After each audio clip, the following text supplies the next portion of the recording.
भगवते आञ्जनेयाय महाबलाय मम ऋणमोचय मोचय मम शत्रून् भञ्जय भञ्जय मम कार्यं साधय साधय स्वाहा।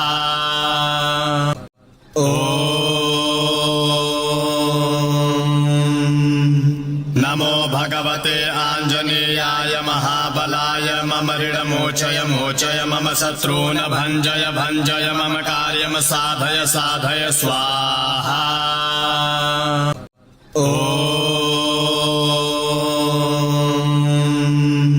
नमो भगवते आञ्जनेयाय महाबलाय मम ऋणमोचय मोचय मम शत्रून् भञ्जय भञ्जय मम कार्यं साधय साधय स्वाहा।